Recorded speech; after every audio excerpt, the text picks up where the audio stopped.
Hey, Use. No, the other guy. Of course you. So you want to record metal, huh? Alright, settle down, settle down. I'll teach you how to record metal. Just follow these easy steps and you'll be a pro in no time. Happy Thanksgiving and or Black Friday, depending on when I upload this video, everybody. Today we are going to be talking about recording metal.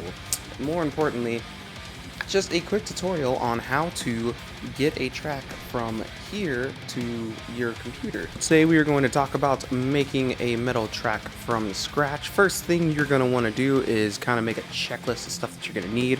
The first thing you're going to need, of course, is a computer. Second thing you're going to need is an interface. The third thing you're going to need is going to be some sort of instrument in any sort. It can be either your voice as an instrument, it could be a guitar, it could be a drum set, it could be a MIDI controller, a piano, or whatever. Or if you do not care about using live instruments, you can program everything, of course, but then that's going to require VSTs, which we'll get into later. And then the fourth thing you're going to need is talent. Just kidding, no one needs talent anymore. So let's begin. First thing you want to do is open up your DAW. DAW is a digital audio workspace. Basically, it is what program you use. So you can use Studio One, you can use Pro Tools, you can use Logic, you can use Cubase, you can use Fruity Loops Studios, whatever works for you. Go ahead and open that up right now, and as you can see, there is a page to create. I'm going to be using Pro Tools, by the way, so if you have Pro Tools, this is easy to follow along. You're going to go ahead and title this whatever, and of course whatever would stand for whatever name you want to give your track.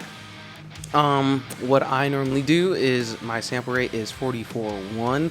That's just the sample rate I use. You can also use 48, and if you have a very good interface, you can go all the way up to 192. Bit depth, the thing about bit depth is basically the dynamic range of your track. So basically, the higher the bit depth, the more dynamic your sound will be. That's why 16-bit on CD mastering sounds really compressed and tight, is because the bit depth is not nearly as much. However, if you do have like a WAV file, FLAC file, I think AAC files are also compressionless. You can keep them at the same floating bit. And then last thing you want to do is choose your location. I'm going to do that right now. Alright, so as you can see here, if you chose not to upload a template, then you're going to start here with a blank session. The first thing that I like to do is go over here to track, create a click track, and then your click track is created.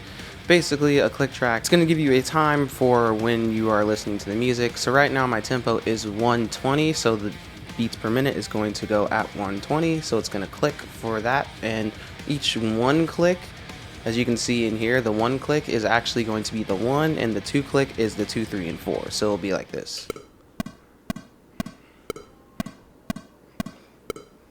Pretty self-standard. It's just basically a metronome to keep you in time. The next thing that I like to do is I like to go ahead and create myself, let's go with 4 mono audio tracks. So basically, the thing about audio tracks is the audio track is a type of track that will also take in sound and also export sound. So with the audio track, you need to go ahead and set your interface, which is going to tell you your inputs here, or you can set them with a bus depending on what you have, as well as your output, which is telling you where the track is going to go. Right now it's just going to my left, right, and it's taking in from my second input, because my first input is actually the microphone I'm using to talk to you guys right now. So once we do that, I also go ahead and make myself what is called a master fader. So the master fader is basically where you can do a lot of your mix bus processing, which if you didn't see a video on that, that is one of the first videos I uploaded. It is also a good way to control your mix overall, because everything will pass through this master fader and you can control everything from there. Now, next thing we want to do is go ahead and create ourselves an instrument track. Now, what an instrument track is basically any track that would use something that involves MIDI. So MIDI is basically being able to lay out notes, and then it takes the notes into what is known as a VST, which is a virtual instrument. and then it converts the notes into whatever VST is processing the sound at the time. So if we come in here and we go ahead and we create ourselves just something with expand. In expand right now, I'm telling expand that I want whatever MIDI note I input to become a piano note. So that's why we get the piano once I arm the track and hit my MIDI controller. So there you go. So that's how that is going to work. And the same thing goes if you were to do something different, like say put on a superior drummer. Now, a superior drummer, each note is going to trigger one of these hits. So there you go. Once that is all set and done, now you want to do is use that there good old creation thing. Remember we were talking about the talent part? This is where the talent comes in. It's very important. Now with said talent, you're going to go ahead and try to create a song. I'm going to put down some really quick idea. I have no idea what I'm going to make, but this is a good time to explain using amp modelers and or processors if this is the route that you're going down. Alright, so as you can see, we have our good old guitar here. I have the instrument cable plugged in. It is going into my Axe-Fx Ultra, and my Axe-Fx Ultra is coming up here in Audio 1, which we're just going to relabel as guitar. And with this, so the I just means that it's armed so you can hear it, which means input listening. The red here would mean that the track is armed for recording. So with input listening, we can see that the guitar...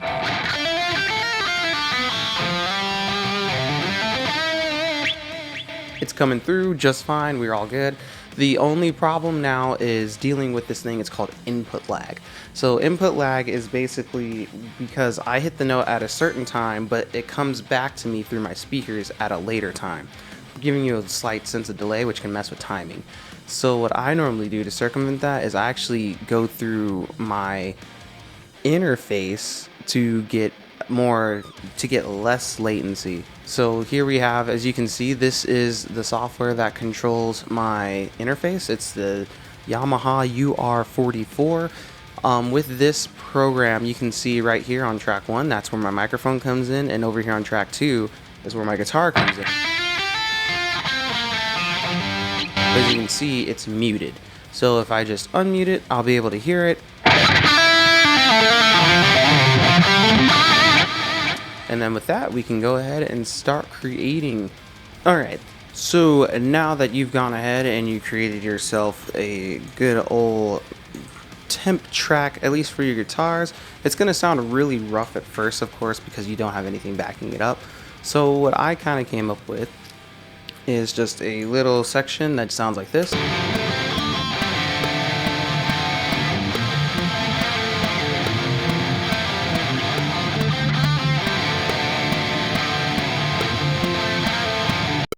Which of course is just a bare bones idea, but we're just trying to do a quick recording demo real quick. Oh my god, quick recording demo. But we're just trying to provide a rough demo real quick. There we go. So now what you want to do is the next section is drums. Now the easiest thing about drums is you also don't have to do it in this order. I just do it this order because I find it easier to do it this order. The thing about drums is you have all these right here. If you do have Superior Drummer, you can use any other thing. There is Easy Drummer, Addictive Drummer. There's honestly, if you want to take the harder out, you can also use the expand I showed you before, which comes with it. Basically what I used to do was make each track an instrument track, and I would make it each part of the drum. So one would be a hi-hat, one would be a snare, one would be a kick, and then I would actually go through each individual track and create the drums that way. But I suggest not doing that. Just put the money down, get some kind of drum processor. What we want to do is we want to go ahead and create ourselves a drum track, and once we do that, I will go ahead and hit you guys back up. Okay everybody, so we are back. I went ahead, holy crap, I cannot talk today. I went ahead and I made a drum track here. It's nothing fancy, it's actually very simple. It probably took me maybe 10 minutes to come up with, just because I had to lay everything down. But if you want to hear it, it just basically goes a little something like this.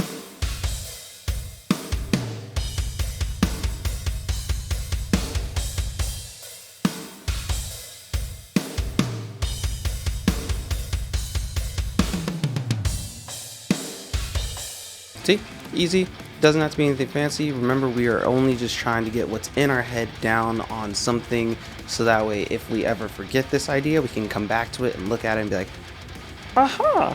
Basically where we left off, we had the click track here. I went ahead and muted the click track because now I have drums, and the drums are time aligned to the grid, which is going to follow your metronome anyways. Now, what you want to do is you just want to adjust levels at this point, because everything right now is all at 0 except for this track.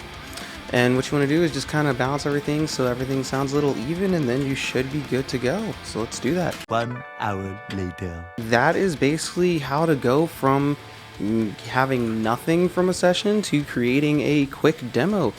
Like I said, it's not very hard. It's pretty easy to do, especially nowadays with modern tools. The only thing is, if you are more MIDI dependent, you may want to invest in a MIDI controller, which is basically laid out like a keyboard. And if you are more, I guess, guitar oriented, or you are a drummer, you're going to want to invest in the instruments that you cannot play as well yourself, such as a drummer, bass, things like that. So let's go ahead and take a quick listen at the demo and see how it turned out.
Alright, so there you go. If you did enjoy the video, be sure to leave a like or a comment or subscribe. It doesn't really matter to me, but if you do enjoy my content, subscribing would really help.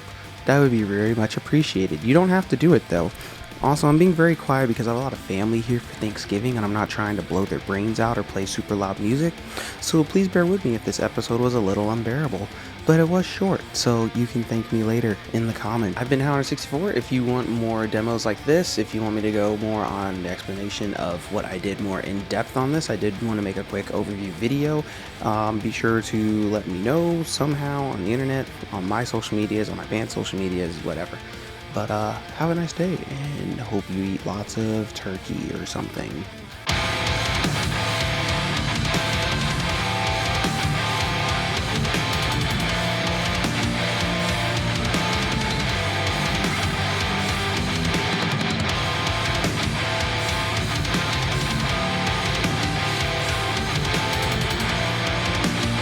This video is so terrible, but it serves such a great purpose.